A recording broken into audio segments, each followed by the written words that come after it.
Ladies and gentlemen, let's begin this next polemic that will take place on pricing in the Trump era and drug pricing, of course. This is a big deal, and so we have brought together a number of heavyweights to discuss the various topics. But I will give you a little bit of a preamble. First of all, this industry, biopharmaceutical industry, has brought about incredible improvement in health of people in the last 40 or 50 years. Incredible. I mean, you can just spout out the various innovations that have been introduced that have made major improvements in health. And these have been done by a collaboration somehow that takes place between people who do basic research at universities and find fundamental knowledge that is needed, supported entirely by government and philanthropy. And then industry steps in, biopharmaceutical companies take over, and they try to make drugs. And as one of my friends on my left here says often, getting a real drug to market is hard, and it is. It's a very risky business that's done, and it's very expensive. But what kind of things have been done? We've seen reduction in cardiovascular diseases dramatically by introduction of drugs for high blood pressure and cholesterol, incredible reductions in death rates from cardiovascular diseases. We've seen improvements in almost every aspect of our health. Infectious diseases, of course, vaccines, hepatitis B, and which prevents liver cancer, the human papillomavirus vaccine, which prevents cancer and cervical cancer, right down the line, and this is done well. So 20 years ago, the public had an enormously positive reaction to the reputation of the biopharmaceutical industry. Over the last 20 years, the reputation has gone into the dust. We're down there along with smoking, cigarettes, and a couple of other bad things.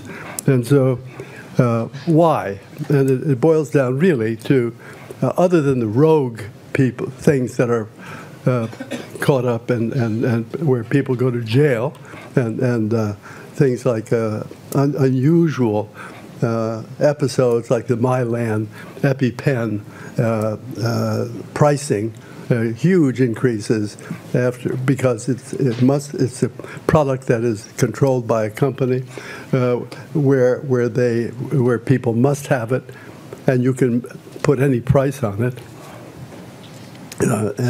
But other than that, there have been problems with our industry and pricing, and this pricing at one time was thought to be not too difficult. You figured out what the value to the patient was, and you saw what other things cost on the marketplace, and you placed made a judgment and put a price on your product. But the scene changed. It changed, and there were individual items that happened that I attached to these changes, but they're not inclusive. But the one thing that hit me, and it was maybe 15 years ago, Len can remind me, when Avastin was put on the market by Genentech. Avastin was introduced for metastatic colorectal cancer that had been treated before and failed. So it was an important disease, an unmet need. Avastin was put into these patients. The average value to the patient, the net improvement, was an extension of life of 3 to 4 months, filled with side effects. For this, the price was $50,000. I almost fell out of my chair when I read that initially, but it stuck. Not only did it stick, but Avastin became a multi-billion-dollar product. That put a floor on cancer biotech drugs. Anything better than that had to be a multiple of that. It just had to be. And so those are the incidents that stick in my mind. Now, I've been accused of being opposed to high-priced drugs, but that's inaccurate. For instance, this morning, there was a discussion of hepatitis C drug that was put in initially launched at over $80,000. And that was said to be very high, and people screamed about it. But this is a drug that cures people, about better than 95% of people are cured of a disease that otherwise causes chronic liver disease or death from liver cancer. It cures them. This is a bargain. $80,000 for cure from that, and you're not treating a general population. You're only treating the people who have the infection.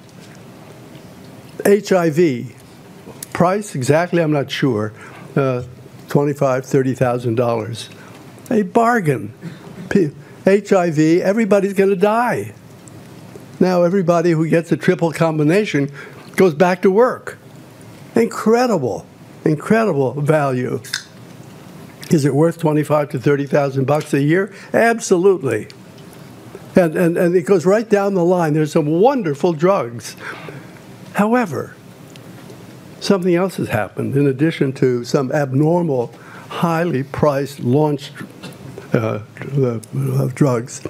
The other thing that's happened is increases in prices after the launch. And while these were modest, and I would say there have been experiments in the past on how to control this. And Merck, in the early 90s, agreed and announced that they would increase prices no faster than the increase in the consumer price index. The industry hated it, but they followed. Within a year, every major company agreed to the same thing. And it worked. Obviously, it hasn't continued. A really good drug, Gleevec, terrific drug, wonderful introduction by Novartis of a drug that cures some people, but most people respond. They go back to work. They live almost normal lives for many of them. The price at launch, $26,000. What is it today? $146,000. That's a jaw dropper, isn't it? That's incredible. These are increases of over 10% per year at a time that we've had some inflation, but this is crazy. And so that has stunned people, and people say drug prices are too high, and our president, who is otherwise crazy, also says that drug prices are too high, and he's going to do something about it. Well, yeah, so what else has happened that's new? I'm telling you things that you know, but let's say what complicates the issue. And we have, by the way, representatives here on the podium to speak to all these issues. We have PBMs, Pharmacy Benefits Management Group, that come in, and they you know what they do. They gather large numbers of people that they control, for which they provide all the drugs for this group. There are 3 PBMs that I believe control about 80%. Is that correct? 3? And 80% of the population that needs drugs in the U.S. And they negotiate to get the drugs that they're going to provide to their population that they control. They negotiate with each of the biopharmaceutical companies, and they get the prices. They get either discounts or rebates, whatever you like to call it, of 30%, 50%, 60%. And so they're reducing the prices. Some of that is benefits the patients or the payers, but a good deal of it they keep. They keep it, and so and the amount that they end up keeping, I believe, is almost equivalent to the amount that is kept by the inventing company, which is incredible. And so we have middlemen who, and not only do they negotiate prices, but if they think the price is so high and the cost to them, to their formulary, is too high, they manage the utilization by putting hurdles for doctors to cross in order to get the drugs delivered to the patients. So not only do they change the prices, but so you have a WAC price, wholesale acquisition cost, and then you have a net price, which is what you end up with, and then they can regulate the amount that you can sell. So if you have a product that you're anxious to breakthrough product, it could sell at a much and reach a fraction of the population that you need to reach for the good of the people who deserve that drug. So you have that. Okay, so those are PBMs. Then you have the issue of international pricing. What happens when you have a good drug and you want to get it on the market? You get your price in the U.S., you go to all the countries overseas, all these prices are regulated. It's all price regulation. And they all negotiate down. You never get the U.S. price. So it's decreased by between 30 and 60% to get onto individual market, country by country. They negotiate you down. And so, excuse me, so as it turns out, American people pay the most and the highest prices ever, and it's a terrible situation because it's that money that supports the research and development. So Americans essentially pay for the R&D that's going into drug discovery and vaccine development, etc. So we have that. Is there a way to come up with fair pricing to actually relate the benefit to the patients to the price? And in the UK, for a number of years, they've used the NICE approach, NICE, which is the National Institute of whatever. It's clinical something. But they negotiate, they try to relate to related to quality, the cost per quality. And you're going to hear about that because there's a nonprofit independent group called ICER in the United States, not related to government at all. It's independent, and it's the Institute of Clinical and Economic Review, and they look at every new product or service, and they put a value on it, and they come up with the economic effectiveness, cost effectiveness, and they publish their results with a recommended price. But you don't have to take it. You can not pay any attention to it if you're a company and just go on and do it. Or you can negotiate with them and try to convince them to work with, so that you come up with an understanding that when they publish, they don't knock you out of the market. At any rate, so those are the complications. And it's a system that's working amazingly. People continue to come up with new drugs, but the system cannot continue as it's going because there's tremendous pressure now to do something about pricing. And while I myself think we need to be in a position where there's a complete understanding, transparency in the pricing, so people know what the prices are, how they relate to value to patients, transparency for everyone, and the third should be a feeling, a growing feeling, that going back to where we started, that the industry is working to improve health and to do it at a reasonable cost for people. that means fair prices at the launch, and then price increases that try to recover inflation or consumer price index, something like that, where everybody can understand it, and would agree that this is a fair thing to do. Now, I don't know that we can get there, but we have certainly people who can speak to all of these. And the first one, our panel, is filled with experts. The first one is Len Schleifer, who is the founder and CEO of Regeneron. And I must admit, I'm chairman of that group. And we had another Regeneron speaker earlier, George Yankopoulos, who was explosive and, and gave a very exciting talk.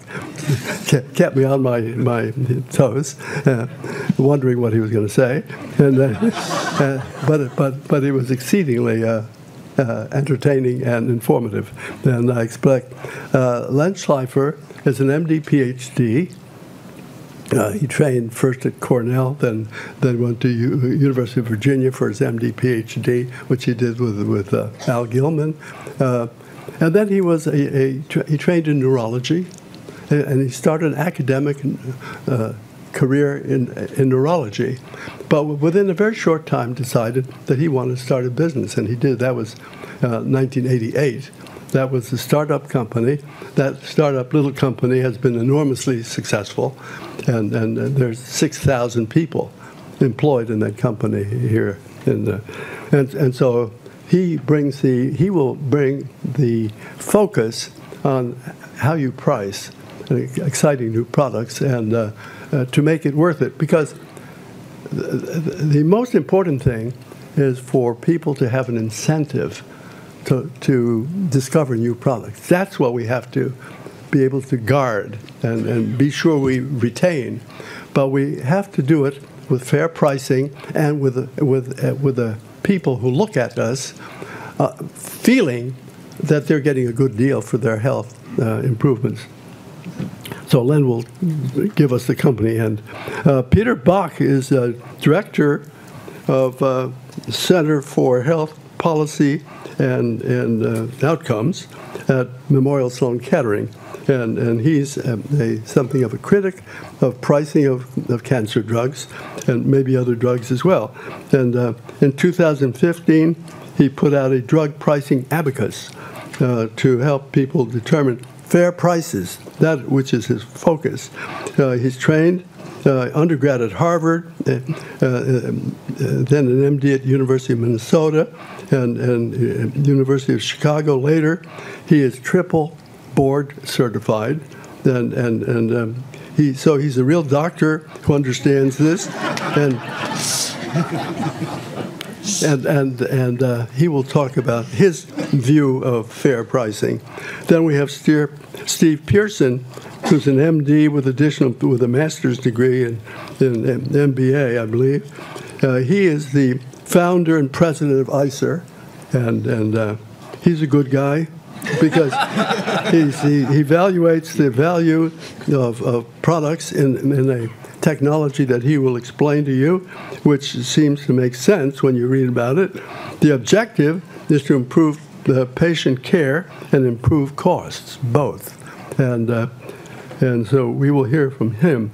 Then we will go to, let's see, he's an MD at UCSF, and then Brigham and Women's training, and then a master's degree in health and policy and management. And he spent time at NICE in England, so he's enormously well trained. Then Steve Miller, MD, Senior VP, Chief Medical Officer at Express Scripts, a PBM.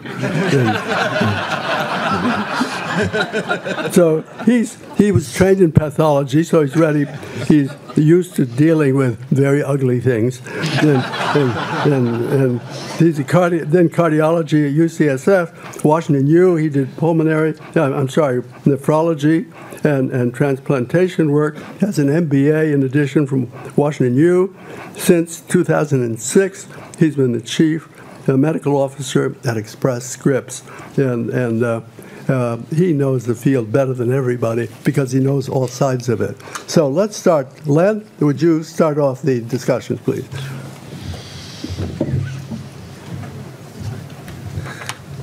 I can't believe we wouldn't give Roy a round of applause for that.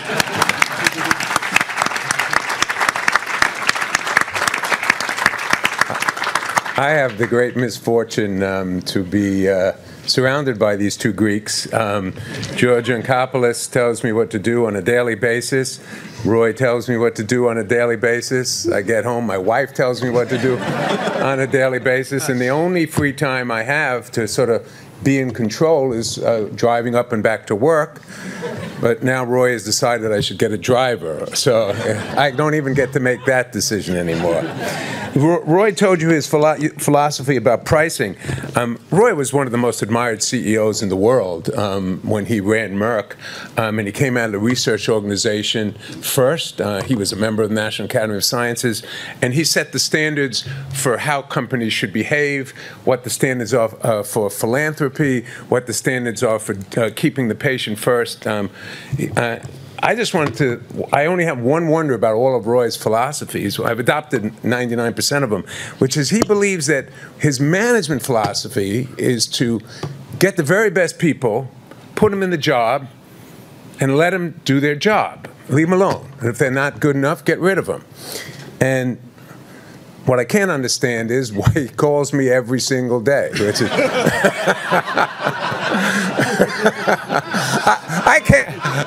I can't even sit on a panel without him. Anyway, I'm going to give it a try.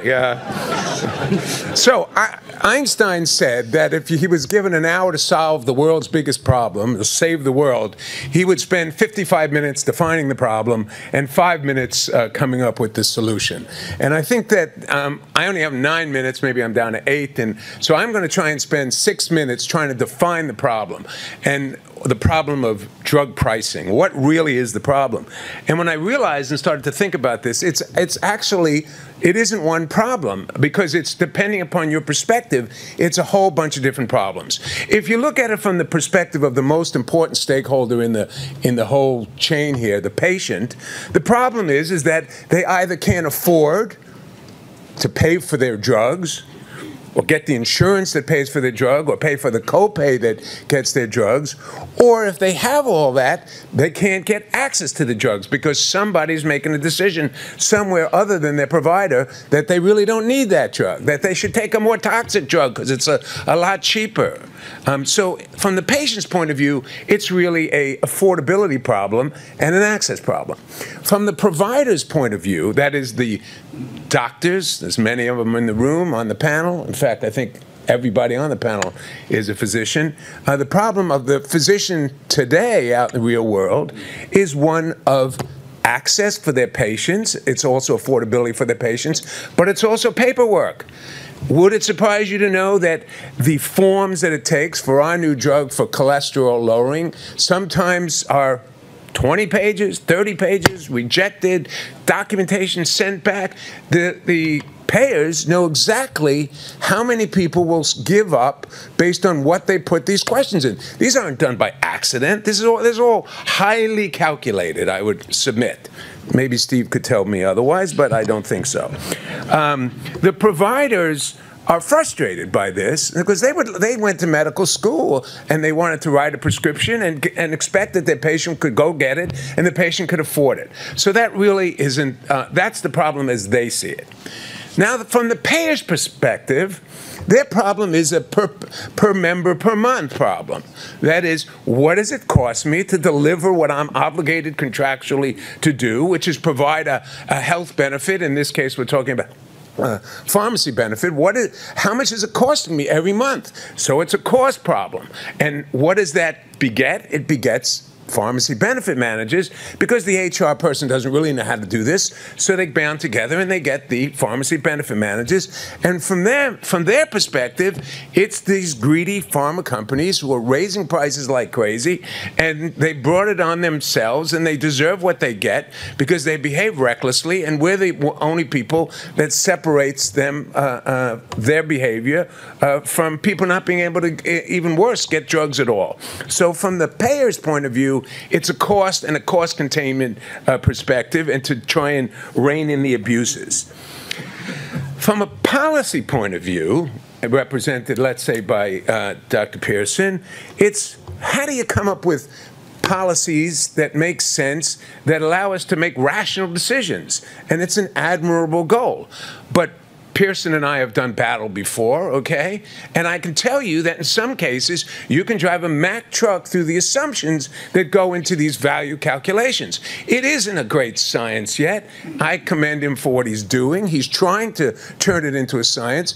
But any statistician will tell you that most of it's a bunch of nonsense, because there's only a middle estimate, a point estimate, with errors of value to be that great. And even if you know what its value, how much will society pay for value? Well, they have this system, and so that's their problem, is what is the value? And I'm sure we're going to hear more about that from Steve. From a politician's point of view, it's really just who can they point a finger at. Politicians don't like to be, they don't want their constituents to be angry at them. So what have they found out? That it used to be easy to point a finger at the insurance company. But the insurance companies have gotten very sophisticated in how they portray themselves and how they've behaved, and they're not as easy target as they used to be. And so the greedy, murderous drug companies who have incredibly bad behavior become a very easy target for politicians. Plus, their constituents are annoyed, as I told you, that they can't afford to get the damn drugs to keep them healthy. What nobody's actually talking about from the politician and the policy perspective is, how do we make sure when we tinker with this system that we don't undo the world's greatest system for developing and discovering drugs? It's in our Constitution. In our Constitution, between Congress's right to levy war and Congress's ability to levy taxes, is the right to grant patents. The right to grant patents in the Constitution is there for a reason. The framers realized that the fabric of our nation was going to be based on entrepreneurship, and in the words of Lincoln, the only president ever get a patent, although he didn't commercialize it. The payers wouldn't pay for it, I think, although I'm sure he would have. He said that the patent system adds the fuel of interest to the fire of genius. Lincoln always had great quotes, the fuel of interest to the fire of genius. And that's the perspective of the pharmaceutical companies and the biotechnology companies. What in the world's going on here? We signed up for, if we ran that gauntlet from getting money and finding investors and doing experiments and going through failures and bringing on chair people like Dr. Vagelos to steer us back into the middle of the road rather than off to some extreme where we were. We thought if we ran that gauntlet and the FDA actually gave you that stamp, approved, that the game was over. We could celebrate. We expected to march down Main Street, and at the end of the street there'd be a parade, and everybody would celebrate that we got the drug approved. We never expected to be staring Steve Miller in the face. It isn't what we signed up for. And I've had to stare him down, believe me. So the point is that these are the problems, and the problems from many different perspectives. So the question is, what's the solution? If we have 7 different problems that I've just enumerated, how can we have one solution?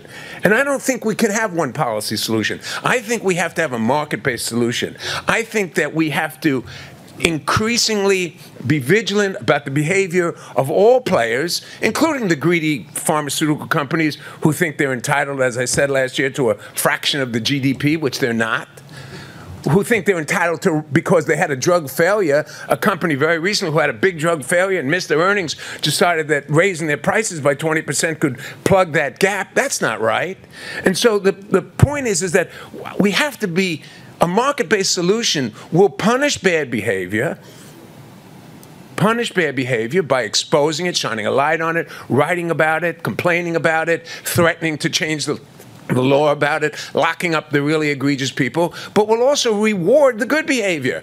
If you come out with a new drug and you actually can convince Pearson that it's fair value, and you can convince Miller that it's good for his patients, they ought to be making it easy, not a 25-page form.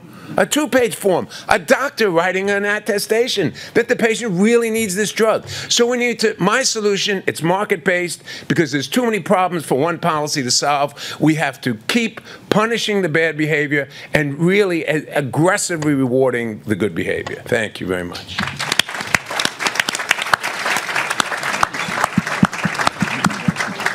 You see, that's another Regeneron Pearson explosive. That's the kind of thing we encourage.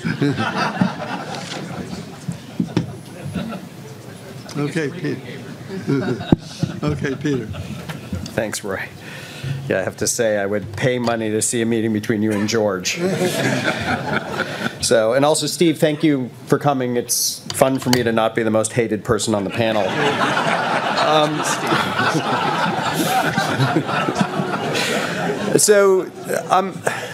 I have some ideas about solutions as well. I'm sure they'll come up during our conversation, but I just want to try and frame this and take a step back and ask the question, and Len articulated many of my concerns, as did Roy.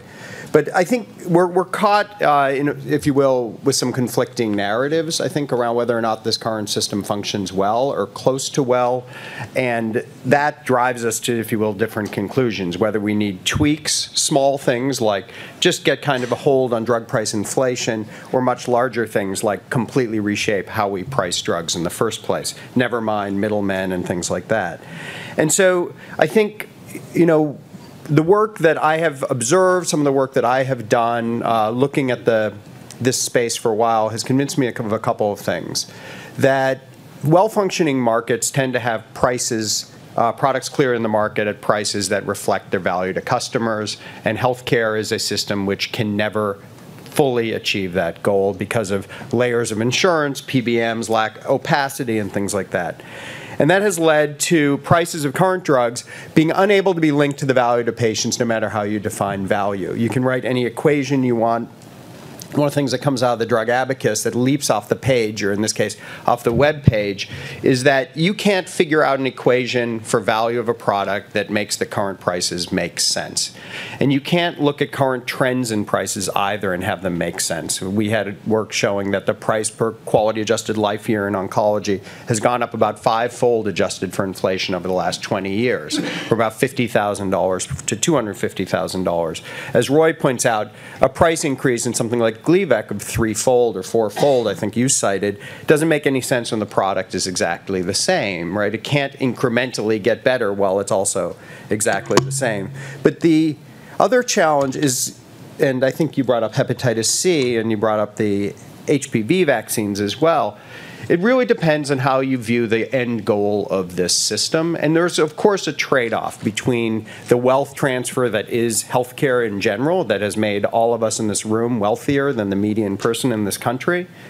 But it's also a question whether or not the end goal of pharmaceutical innovation, how much it tilts towards wealth transfer, which, of course, is the fire that fuels genius, or that it causes health transfer. And sometimes those things don't work together. So I look at hepatitis C and I'm thrilled. Pharmacet made an amazing compound that Gilead then advanced. And we now have a treatment that's highly effective at eradicating an important virus that causes complications for many of the people who have it. But it costs so much money that things with fixed budgets like prisons and states can't afford it. So we have about 2.7 million people in this country right now who have untreated hepatitis C. And we've treated, give or take, 500,000 of them so far. We started at about 3.3. So you can either look at that as a scientific success turning into a commercial success, certainly a success for the companies that, particularly Gilead, that have succeeded there, or you can look at it as a massive public health failure due to a system that is not designed to actually deliver on the innovations deliver the innovations that people they were originally designed for. If you look in oncology, we rank last of all Western countries in terms of access to cancer drugs. Part of that is our broken insurance system, which that's due to apparently healthcare being complicated. But it's due to other things as well. And so I think that we're obviously going to talk about this a lot, But I think the challenge we face is through which crucible do we want to view our biggest biomedical successes? Through the crucible of, did we get close to the health gains we could have gotten from this? Or through the crucible of, we got this drug approved by the FDA that nobody thought could ever sort of get to the point of scalability into humans? And you brought up the HPV vaccine. When that drug launched, as you know, the penetration of the vaccine into states where girls were highly likely to later grow up and die of cervical cancer was the worst in the country. It was the best in the states where they were least likely to do it because, of course, those things travel with income levels. So this was, again, at launch, I think it was about $400 for Gardasil, and poor states just didn't pay for it. So it went to not the wrong people. Many people will benefit, and now we, of course, know more about HPV, but it didn't go the way it would have if you were designing a system to promote health and the incremental health gain from each treated girl. At the time, we were only vaccinating girls, was being strategic. Thanks very much. I look forward to the discussion.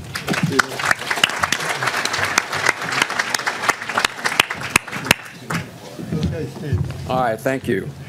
Good afternoon. So, I've known Len for a while now and known he's been outspoken. I had no idea what Roy was like. So it's clearly something in the water at Regeneron, or apple doesn't fall far from the tree. But I really love the way that Len also laid out the kind of the different perspectives on what the problem is, because it is a part both of the political discussions going on about what the solution should be, but it's really true. And Peter also kind of gave further kind of perspective to that.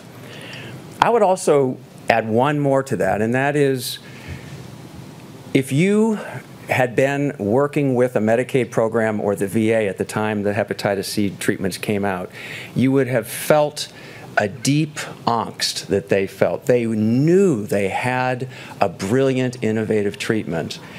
Many of them were clinicians by training and by spirit. And again, they felt how horrible it was for them not to be able to treat the patients they wanted.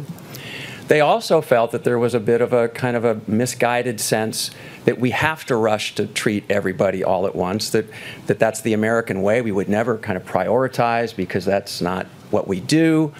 But I talked to some people who are caring for homeless people in LA County, and they said, if you could give me $1,000 a day for a couple months, the last thing I would want to do is buy hepatitis C treatment. They need a place to sleep. They need very acute problems taken care of, and then I will kind of maybe come back and do what's really needed for their longer-term care. So there are a lot of problems there, and you talk also to state policymakers where, and I have the data from Massachusetts, but I know this is true of all states. Over a 10-year period in Massachusetts, adjusting for inflation, their health care costs for their state employees and families went up about 60% over 10 years. Where did that money come from? It's about $6 billion. Well, Massachusetts, you could assume they taxed more to get it, right? But they didn't. That money came from decreases in state spending for every other line of spending that the state has. Absolute decreases in education, in police and fire departments, in all kinds of infrastructure, housing, literally, if you name it, and the state cut spending to balance the books to pay for more health. So that's the broader kind of challenge that we face. And you can understand, but it's not right, that people in those shoes will view any cost increase in healthcare as a problem, right? It's very easy to see that as short-sighted and miserly, and in some ways, even to kind of embody a certain ingratitude. What, you're bringing me another great treatment? No, right? But that's the situation we've led to. And I will tell you that recently I've even heard that gene therapies, which are just about to kind of come through and be approved into the US system, true gene replacement therapies, there are large self-insured employers out there today who are asking their health plans to write new health care benefits for next year that will not cover them. Full stop. A new kind of treatment, we can't afford it, very expensive. Somebody else has to step in and save this problem. So we're going to have patients, real unmet need, tremendous innovation, and a brick wall. So I think that's part of the problem, and why I think it's great to have this panel at this particular forum. So very briefly, I want to talk about what I think are 3 ways to think about fair pricing. I'm glad Roy used that term first before I did. And then I'm going to talk very briefly about ways that I think the health system in the US is going to try to get it, or get them. So realize again that even asking a question about fair pricing can seem un-American. I mean, what is a fair price in anything? Don't we have a market that uses supply and demand, and we kind of let that market function as freely as possible, and the price that comes out of that is the right price, or the price of the market. There's no fair price. And again, as you know, there's lots and lots of reasons why the way that the pharmaceutical market has been created not to be a pure free market. It needs to protect innovation. It needs to provide extra incentives. But along with all the other bells and whistles around patents and extensions and the lack of some kinds of competition, a lot of people feel that fair market or free market competition is not getting us prices aligned with value. And that's what Peter was pointing out. So what's the 2 other ways that we could talk about fair prices? The one that I actually think is the most dominant one that you will get from the man on the street, or the person in Congress, or whoever's in the White House, to be honest, is fair profit. Also something that might seem un-American, but it's how we treat utility companies, right? Water, electricity, where there's a monopoly, we don't think competition is working right, we need to protect the population. We have regulated prices, and basically people think, how much did it cost you to actually make that pill? And of course we can wrap in all the failures and all the risk and the need for capital for the future, but ultimately people are looking at profit margins on an annual basis, and is that really the way to price innovation? What did it cost you to make it, and we'll give you a fair profit? But that's powerful. And the price increases on generic medications have driven a lot of thinking in that direction. The third major conceptual way is to think exactly what Roy and Peter said, which is, can we scale the price in some way to the benefits, the added benefits of a new treatment for patients? And the rest of the world is very kind of more up to speed with thinking this way, but it's relatively new in the States in terms of putting a number on it. So that's what my institute does. We've tried to adopt health economics and other approaches to trying to figure out how we would, in the United States, the richest country in the world, scale a fair price for the demonstrated ability of a new treatment to advance the benefit of patients through either lengthening their life or improving their quality of life. And we can talk a lot more about the details of that if we want to, but it's one basic approach, and it's not that policymakers or the public in the US will ever, I think, adopt one of these in isolation. They're going to wrestle with the tension between them. But I think there are reasons to think that pricing to the added benefit to patients is the right way to price for innovation, to maintain it and to sustain it. All right, in 2 minutes, what are the payers out there going to do to try to get a fair value-based price? I think they have about 3 options, maybe 4. One is to continue to cost shift to patients, to use the tools of step therapy, of other formulary management tools to try to, kind of, in a sense, share the cost, the risk with patients and clinicians in a variety of ways. 2 is to exclude more drugs from the formulary, because this is a model that's very easy for employers to understand. If it doesn't meet a certain cost effectiveness threshold at the best price you can negotiate, you drop it off the formulary. And do not be surprised if that comes to an insured population in the United States. That's what NICE does. That is what NICE does. Of course, there's a lot of back and forth over that price, but that's ultimately what NICE does. The third way is to say, look, we want to cover every drug that's brought to market. Some patient, we can't always deal with averages. There will always be patients in situations for whom this will be the right drug at the right time. So the other way to use this general approach of thinking about fair pricing is to say, okay, we will cover it, but we will only pay up to some fair price. So it's not excluding, it's saying pay up to, and trying to figure out how in the US insurance system that plays out. Does it just spill over onto patients or whomever? The last way, and I almost feel like we're in a Darwinian moment where the first mutation has occurred, or maybe it's a reversion to a former species. But it's something that happens without the government, and it happens without price capping or hard caps. And it's when enlightened companies with a long-term view of their corporate responsibility and their social responsibility see a different landscape. And I'll give a shameless plug to, I guess, two of you on the panel here.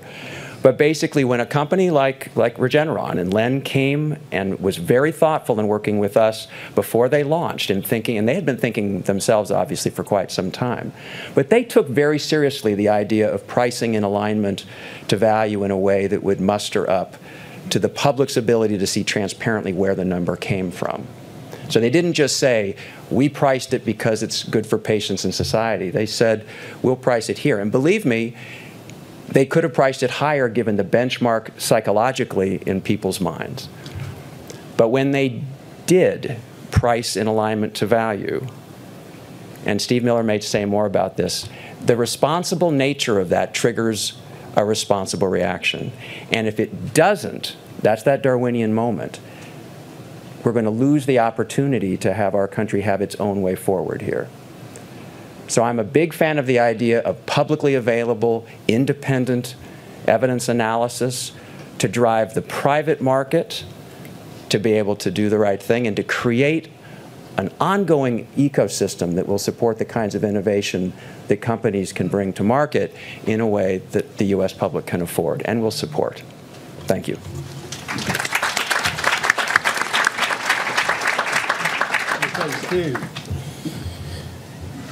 I wish I could say thank you, Dr. Vagelos, for having me.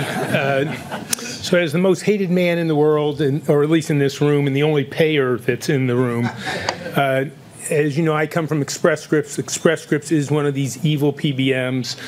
To let you know, I actually started out as a bench scientist. I'm a transplant kidney doctor, invented a bunch of drugs, have a bunch of patents with the pharmaceutical industry. If any of my patents had worked, I wouldn't be shilling here today for Express Scripts. At the risk of correcting my host, I do got to say one thing. The way the marketplace works, Express Scripts does get rebates. Rebates were actually invented by the pharmaceutical industry to reward and punish where you place something on a formulary. So if you give a drug a good formulary placement, they pay you a rebate. If you do not put their drug on the formulary, they have to have a way of punishing you. They don't pay you a rebate. Now, when it comes to the flow of the rebates, we actually do keep 10% of rebate dollars. Remember, we only get rebates off of branded products. So in the United States, 90% of fills are generics, 10% of fills are branded products. We get the rebates, 10%, that we get to keep off those branded products. What my whole goal is to create a sustainable system. I want to see new drugs come to the marketplace. We don't exist as a business if we don't have new drugs, and as a physician, I don't have the tools to treat patients if we don't have new products. So how do you keep America the most innovative country in the world when it comes to new drugs, but also have access and affordability? And if we were so evil, then Roy's companies wouldn't actually be hiring us to do their bidding. And most of your companies in this room actually use a PBM. In fact, we're the PBM for many of you in this room. And so what we need is we need the same innovation on the payment side as we have on the development side. And so I use the best thinking of people like Peter Bach, Steve Pearson, Len Schleifer, and others to try to create a benefit that gives you every drug that you need to have if you're sick or your family member's sick, but also have access and affordability.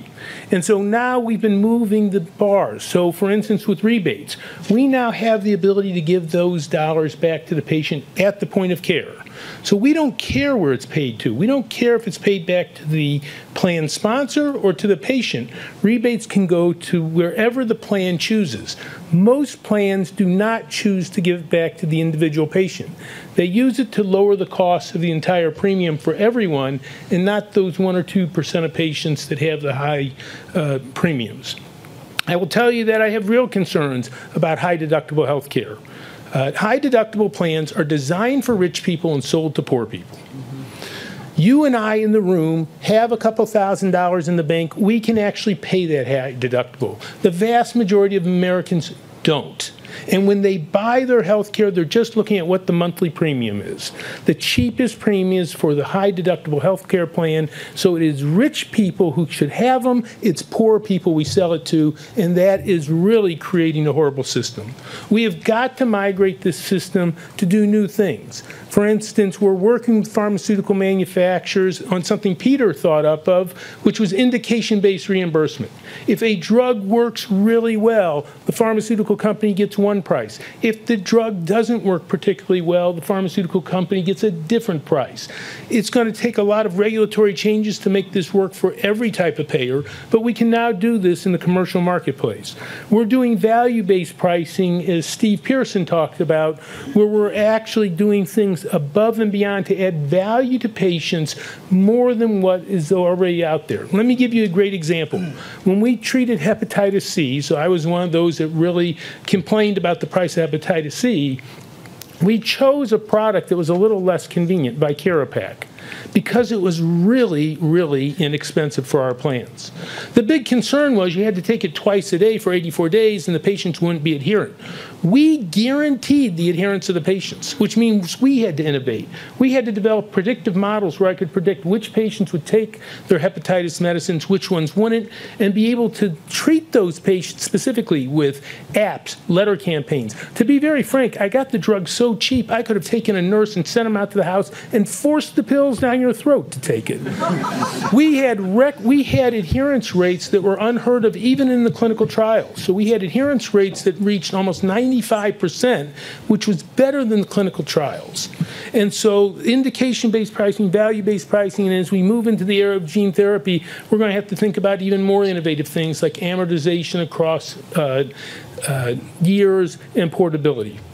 I'm going to stop there because I think the questions are going to be more useful than the talks from the podium. I will tell you that I will probably be exiting first because I know that it's going to be a hostile environment. So thank you all for having me.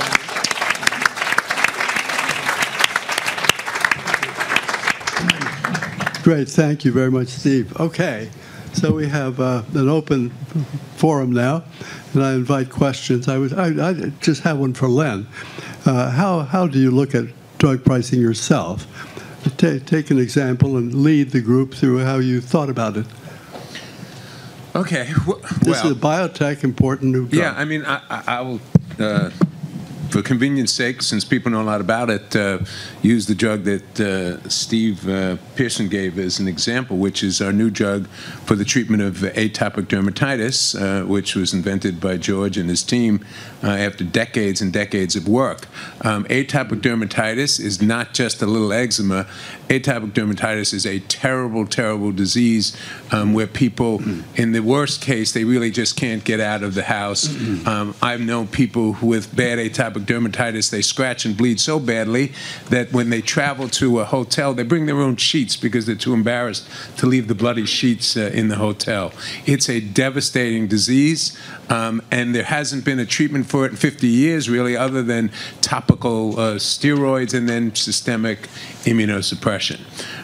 Our team came up with a treatment that was dramatic. It took people who were covered in this terrible outbreak of rash and scratching and the vicious cycle and infections and made them clear. It was really quite remarkable, and you can look at the data and you'll see that everybody agreed. The FDA agreed. They stamped this as a true breakthrough. They rushed it through to get it approved, and everybody rushed. Every day mattered. The FDA rushed. And you know what happened? When we got to one of the big payers, they said, we don't cover new drugs. Come back and see me in 6 months. You know, that's the sort of thing that we knew was out there. And where you asked me, how did we set the price? We had to think about all this. So what we did is we went and talked with Steve and his group, and we argued scientifically. His team had an approach. We had an approach on how you determine value. We looked at the benchmark of other drugs. The psoriasis drugs were way expensive, but there were lots of rebates. We did what the lawyers told some people was illegal, but it turns out it wasn't. We went to talk to the payers in advance. How can that be illegal? The drug is being rushed to be approved. We need to know that on day one we could actually get it covered. So we went to talk to people like Express Scripts and CVS and Optum and others and said, listen, we are going to be responsible. Pearson's going to tell you that, surprise, surprise, he doesn't think that there are many responsible people, but we priced it based upon what was viewed as value delivered to the patient, Roy. And at the end of the day, the system worked the way I think that you're trying to suggest that it does. That good behavior was rewarded. Express Scripts on day one provided coverage. CVS, day one. This is sort of unprecedented in our industry to get day one coverage. ICER came out and said our price was fair value. So to us, that was really, really important, because at the end of the day, it doesn't do us any good to discover all these things if the patient's problem isn't solved, which is accessibility and affordability. So we tried to price it in a way that it could get to the market, and I think we've succeeded, although not everybody is behaving rationally. Some people are just saying, you know what, it's still too expensive. We're not going to cover it for 6 months. Come back, we'll check it out. And by the way, there's a much cheaper drug called cyclosporin, and it doesn't bother me that it kills your kidneys, gives you hypertension, makes you more susceptible to cancer. It's cheaper. Take that first. That's step therapy, by the way. That's what's, if you want to know what step therapy is, that's what step therapy. So anyway, that's what we did, and so far, for the most part, it's working. Thank you, Len. Jeff. Jeff Lieberman. Could we have a microphone here, please? One right there. Here's one coming behind you. As someone who's a clinician and treats patients and works in the area of pharmacology, drug development in the context of the discovery, development, delivery side, more on the development delivery side, I see 3 points of leverage. One is something that's way above my pay grade, is whether the FDA wants to take into consideration drug pricing, being the only country in the world that doesn't do it, and there's good reason that we don't do it. But second thing is that I don't know how successful NICE has been, but if you look at the federal budget, which is $4.23 trillion, and HHS consumes close to a third, Defense Department, another big portion, but virtually all of HHS is CMS, and there's no comparative effectiveness data or mechanism to generate that data that exists. The NIH can't do it or doesn't do it for the most part. PCORI was created as an effort to try and do something along those lines, but it's not been successful, and it won't be reauthorized when it expires in 2019. And so, you have a situation where there's no awareness of the comparative value of treatments as they're being developed to come onto the market and priced. And then the third thing, and this is, I guess, something that I would support, or in some ways supportive of the evil empire of PBM and managed care insurance companies, physicians. And it was nice that Len mentioned how we are nobly motivated to do all this stuff. But something happens after you get out of medical school that makes you, stubborn and in some ways antediluvian. People are resistant to having their practice or their independence proscribed, even if it makes perfect sense to do so. And if you have Me Too drugs that are still being prescribed under patent protection and higher price, but there's no added value, you don't need to have them on your formulary. Now, they fight to get on and to get off, and advocacy groups of patients scream if they're not able to get them, even though they don't know whether that's really worth it or not. But a huge amount of cost efficiency could be achieved by structuring formularies based on comparative effectiveness data. And physicians as a group, along with other stakeholders, are really resistant to that, but for no good reason that I can see. Okay, anybody want to take that on? I'll start with a couple of things. One is, in this country, we spend $3.4 trillion on health care. The federal budget is actually $17 trillion. And so we spend significantly more than anyone else. And when it comes to drugs, we spend significantly more. It's not just because the drugs are more expensive. You're exactly right that you can actually have these drug lists and you can drive down the costs. As a physician, I want my patient to be able to have, I want to have every drug available at a cheap price for my patients. Patients want every drug available at a cheap price. The unfortunate thing about that is the system doesn't support that. And so when you have these formularies, there are a list of drugs that essentially say what you can and cannot get. Usually, almost every generic is on the formulary, and so that's why generic utilization rates are 90%. But you got to remember, for that last 10% that's branded products, it's 70% of the spend. And so when you can actually say, okay, which SGLT2 do I want to prefer, and what discount can I get on? I mean, that's what we do. We aggregated 80 million people, and we go to the different diabetes companies, and we'll say, who will give me the lowest cost for insulin? I will move my market share to you. Which one will give me the lowest cost for a blood pressure medication? We'll move our market share to them. By doing that, we actually drive billions and billions of dollars of excess, unnecessary spend out of the system. But you bring up one really important point. The system has to modernize.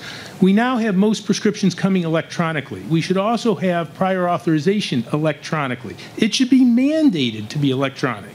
Because if you as a physician or you as a patient knew which drug you were on get at the time of prescribing, all the friction goes away and you would be much more accepting to what happens. And so there's right now we get 85% of our prescriptions electronically.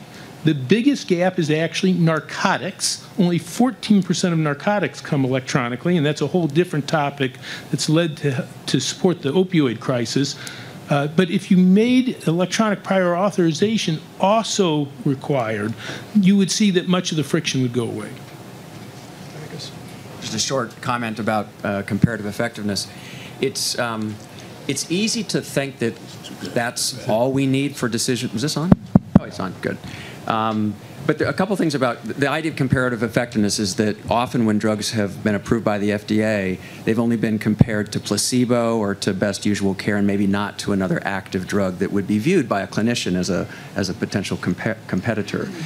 The difficulty is that, we're still never going to get those head-to-head trials at the time of launch, when a lot of the decisions around coverage and pricing still occur. And we don't have a system that's all that good at kind of looking at the full life cycle and continuing to gather evidence. And I do wish that PCORI had kind of figured out a way to plug in, especially to accelerated approvals, to be able to help us gather that information. The other feature just of the science of trying to compare two drugs head-to-head is that if the differences are relatively minor, which they very often are, you would need a tremendously large patient sample and many years to tease things out. So the key feature of what health technology assessment groups do is to try to do the best indirect comparisons we can. And there's still evidentiary needs that we have to do that. But we can get a lot of and this is what PBMs have been doing in health insurers themselves for a long time. It's trying to do the best at that indirect comparison. But you're right, trying to translate that through into a formulary that clinicians and patients will kind of find kind of clinically acceptable has been challenging. Well, can I say one? Yeah, go ahead, Jeff. Sure, do you want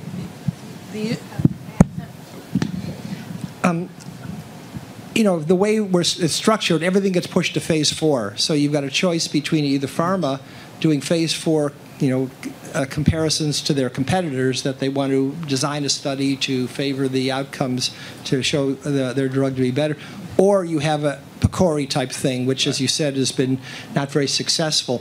But that's as good as we can do now, but we still don't have. You could have provisional pricing, which could then be informed.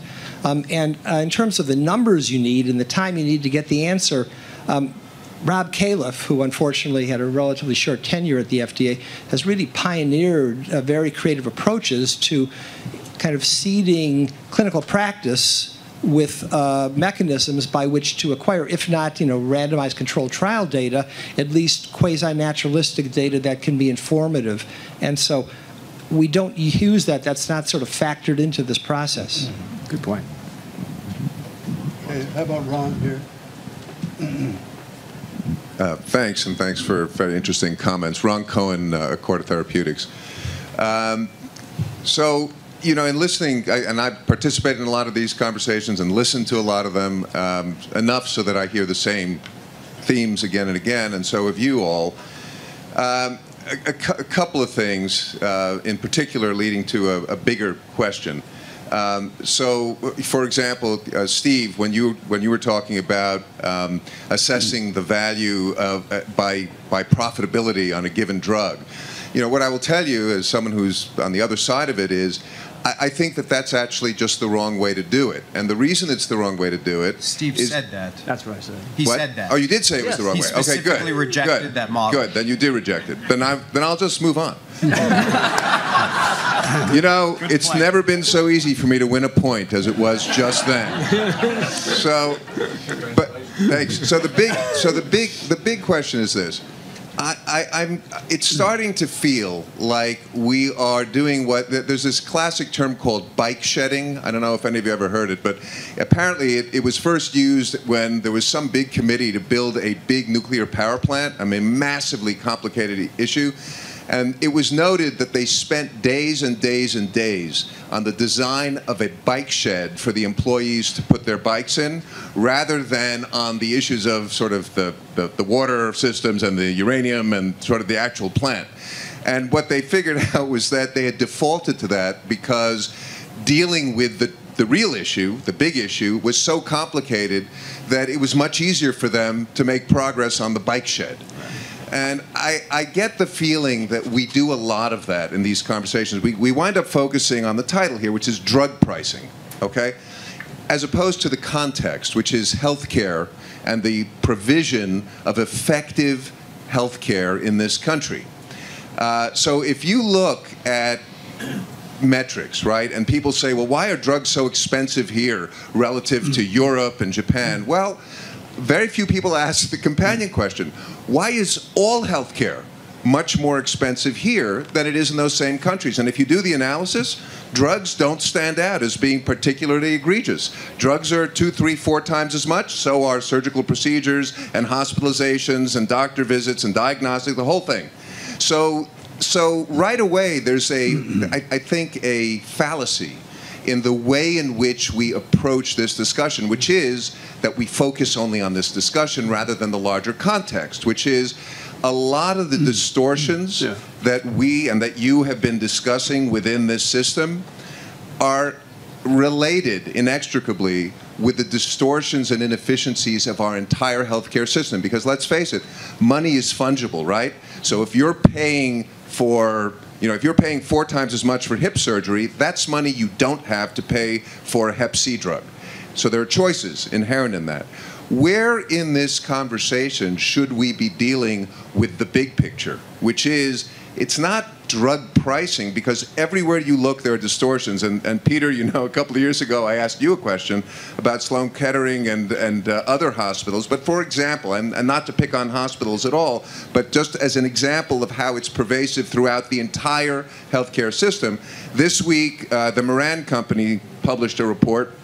Admittedly, full disclosure, was sponsored by pharma, but it's an independent group. And what they showed was that across the country, on average, hospitals are jacking up or marking up the price of drugs that they give to their patients by 500%. And then Steve and his colleagues at the PBMs get a wonderful victory. They knock it down by 50%, which means that the hospitals are actually getting 250% markup net on these drugs.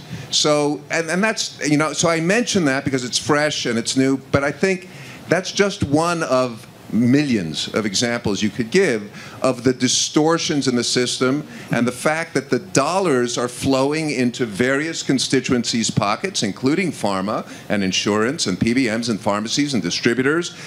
Here's where they're not flowing: the patients. They're flowing out of the patient's pockets in the forms of high co-pays, high co-insurance, unaffordable deductibles. And so we've created this monster system in which 1 out of every 5 or 6 people in this country earns a living out of the healthcare system. 18% of our expenditure, GDP, is healthcare. To me, that's the issue, and but we're bike shedding, right? Because how do you deal with that? So we talk about drug pricing. Discuss amongst yourselves. That's the easy part. Okay, thank you, Ron.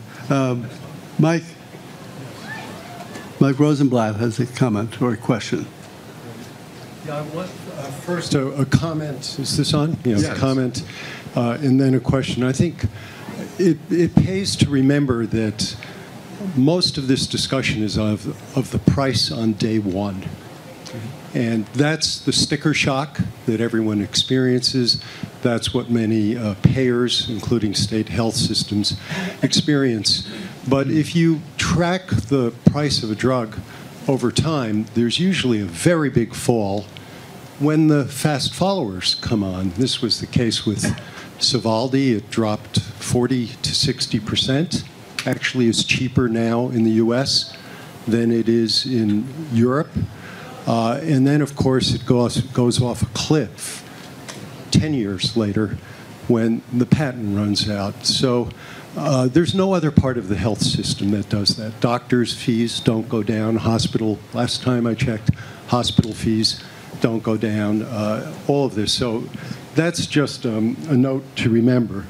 But I wanted to just maybe go through one example of why it doesn't make sense to just single out one sector of an interconnected system. So imagine that we could decrease today the price of drugs, of branded drugs, 30, 40, 50%. Let's say 50%. I don't know if that would be enough for the people on the panel, but I'm going to start with 50%. And I'm going to take an American worker who earns $50,000 a year. He or she takes home $40,000 after taxes. He or she chooses the cheapest insurance plan that they can get, which is about $8,000 for their family of 4. Then they have $3,000 or $4,000 of deductible, so now they're up at $11,000, $12,000. And then, Roy, let's say they got Avastin for $50,000. They have a 20% copay. So they are now adding $10,000 to the $12,000 that they are paying one way or another for health costs. Okay? Cut the price by 50%. They're still at $18,000. They're bankrupt in any scenario. So I think that exclusive focus on drug pricing isn't going to get us to where this panel started, which is the patient. And can the patient afford their drugs? Thanks, Mike. Roy, can I respond quickly? Sure, Peter. So I don't think anyone's taking the nihilistic view that pharmaceutical pricing is the only issue we have in healthcare today. I certainly haven't heard that on this panel. But they also, Steve Ubel wasn't able to show up, so I made a list of his talking points, and I've been checking them off. So, Mike, you gave me 2. I have 3 more to go. I hope there's some more questions.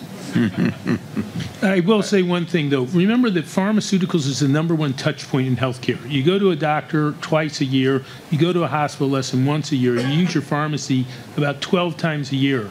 And so this is why it's so front of mind for people. It's because that's how they touch healthcare.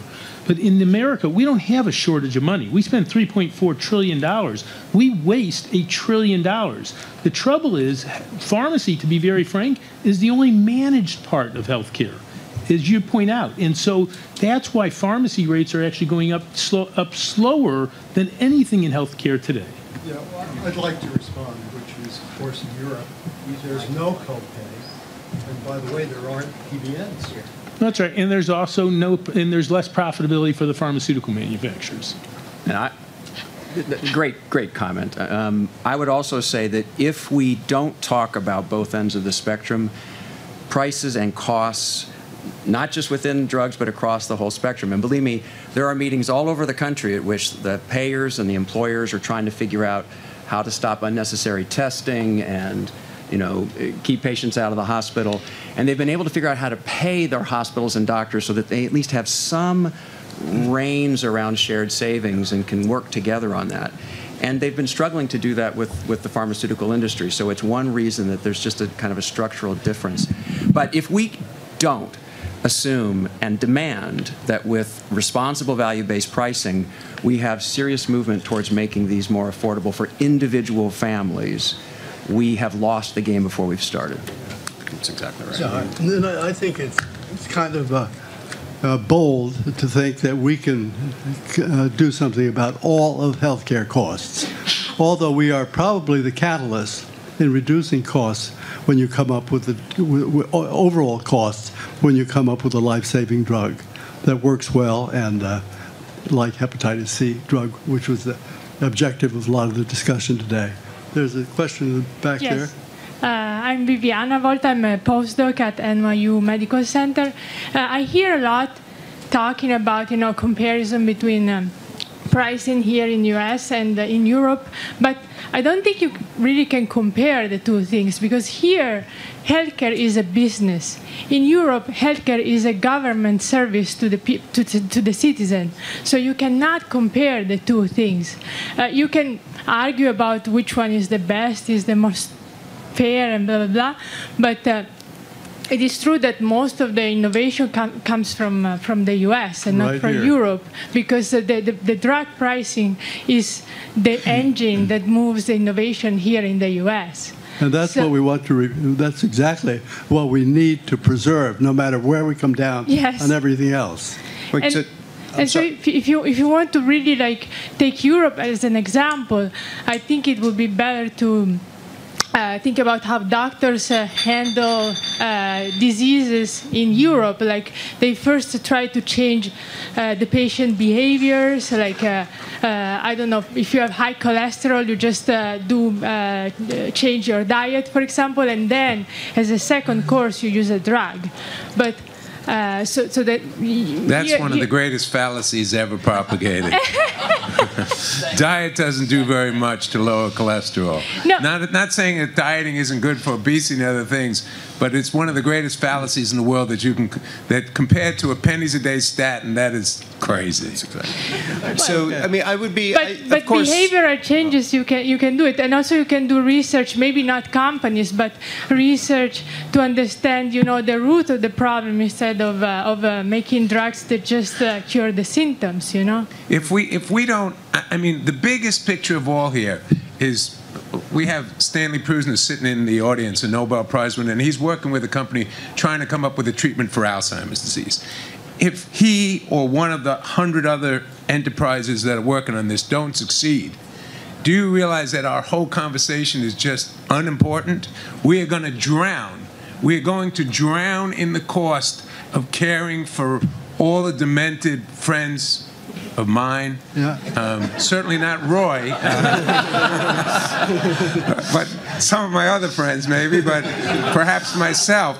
But if we don't, and the only solution is not a surgical solution, it's not a diet solution. The only solution is, God bless, we hope Stanley or some other company comes up with a treatment. We had George's discussion of exactly that point this morning. I have a question. Yes, right here. Okay. You're next. You're first. People, I think, don't speak. There's a mic, Mary. Hold on, Mary. I think people, even very erudite people like all of you, don't speak very much about the one problem maybe we could solve, and that is that the average payer or insurance company only keeps their patient for about 18 to 24 months. So the payer really doesn't care about starting Hep C early. So, the disease is gone, or not waiting until the patient falls off the cliff, at which point there's no choice but transplant. So isn't there something we could do about that? Outcomes or work like you two do certainly could show the long societal cost, but private insurers and even the Medicare processors, the Palmettos and so forth, don't really care. They don't care about a holistic system and society benefit. Do you follow? They care about the cost within the premium period. Okay, thank you. Roy, can I make a comment? Sure. Is that okay? Peter? So appreciate the comment. Some caution. We do have a solution. It's called single-payer healthcare, which I don't think we're going to get to very quickly. But the argument about long-term cost savings and societal benefit certainly applies to some products. It doesn't apply to others.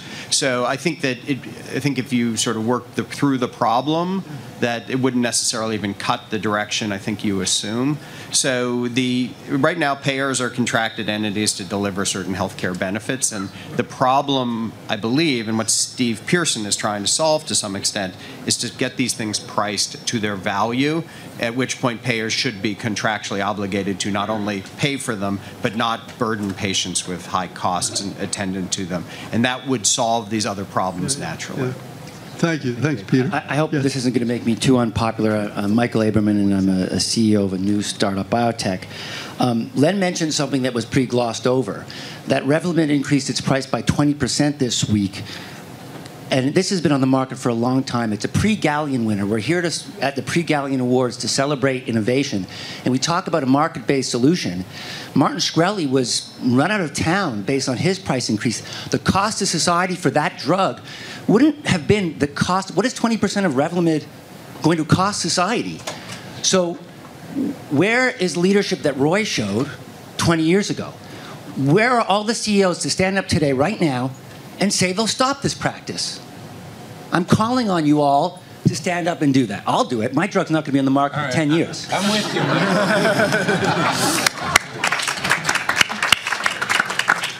Okay. Other? Yes. I'm Fred Nazem. I'm the CEO, founder of a company called Regeneron. The question you brought up is very exciting. I'd like to know from the panel, how many drugs are as good as hepatitis C, as effective? Our biggest problem is that very few drugs are really curative. Most of them are palliative, or they're, sort of lifelong drugs. And so you look at an elderly taking 10 or 15 drugs, they don't even know what the drug-drug interaction is. Much of the industry is really, has got black, dark stuff that nobody knows. That's why consumers are not very happy, and they're just having very big suspicions about this whole thing. You talk about all the good things that you could come up with, which is wonderful, but how about the stuff that is just palliative and everybody copies everybody? There's all kinds of marketing games going on. Well, thank you. I think it's factual. And let's say one last question. I have a mic already, actually. What? Hi. Oh, I'm sorry. Okay, my name is Ted Alcorn. I'm a reporter for the Lancet, so I'm probably bringing down the average income in this room by a little bit. But the title of the panel was was a prospective one, about looking ahead to the age of Trump. And what I'm sort of curious, not about what the proposals are on the table of how to address high drug prices, but actually what you see motivating change. Is it enlightened self-interest and folks standing up? It doesn't see a lot of people actually joining the movement there. Or are there some forces outside of this room that you think about that might be motivating whether or not the people in here are interested in it? I know Peter's worked with the state of Louisiana, and that's just one small example of where states and other payers maybe are going to use legal tools at their disposal to affect change. So, yeah, I would. There will be, I think, there was a huge shift, if you didn't notice, around the presidential election and thinking about what the federal government would do around drug pricing, and the environment. Basically, the arena has shifted to the states and to the private market much more. So there are states out there that are absolutely committed to figuring out ways to manage drug prices. Now, again, when states get involved, you get legislatures, you get governors, you get lots of different people in action. But there's a lot of activity, a lot of experimentation going on. And I think the private employer market, Steve may want to speak to that as well, but they're coming to their PBMs, they're coming to their health plans and saying, that's it, business as usual is over. We need something else. We had the Essentials formulary last year. We need the Bare Essentials this year, or something different. So I sense a continuing impetus based not on anger or ingratitude, but on a sense of desperation. And they think they're trying to do everything about other costs, but they feel like they need to try something else on drug pricing. So I anticipate a lot of experimentation at the state and private employer level. If I can, Thanks, Steve. Roy, can I? Peter, sure. Yeah, no, just Bill, and then thanks for the shout out. With regards to Louisiana, on our website, which is drugpricinglab.org, you can actually see some of that work. We put the entire Louisiana discretionary budget onto the website, and you can actually do the allocation Steve Pearson was talking about. How many people, how many nurses will you fire? How many benefits will you take away from blind people in order to pay for Hep C treatment in that state where the burden is very high? And it points out the difficulty of these trade-offs. As drug prices rise, people cut back on spending on other services. And every time I hit a pothole on the FDR, I actually swear at Len because of this. But I'm sure there's other decisions in there in the middle of it. Yeah. But also on our website, we've cataloged every federal policy that's been introduced by any major think tank across the aisle, centrist, every congressman, senator, and where they are right now. And there is an amazing coherence across these recommendations and policy proposals, independent of party, about what things are being targeted. And so you can see, I think, some of the easy stuff, not easy to do, but logical, like pay for delay things, but also comparative effectiveness, formularies, negotiation, a lot around that, copay caps, a lot that's around pricing. Well, you know, it really pains me to hear such a focus on hepatitis C drug, because it is such a terrific drug. There are very few drugs, as was pointed out, that are cures of an infection which otherwise can lead to liver cancer. It's an incredibly important drug. And so I wish we were focusing on some trivial drug which is high price in relation to what it does, because this one is a terrific. And if I don't know where I would be if I had made that decision for pricing. Probably wouldn't be that high, but it may not be that far off, because it is so important.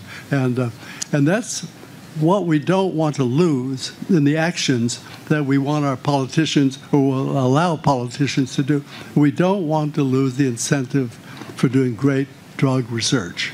That's what we have to retain, because, as was pointed out repeatedly by two other people from Regeneron, Alzheimer's is sitting out there, and what it needs more than everything else is investment in research. And because we desperately need drugs, because the cost of the oncoming epidemic of Alzheimer's is going to put everything else to shame. So I'm going to thank the panel and thank the audience, and let's get on with it.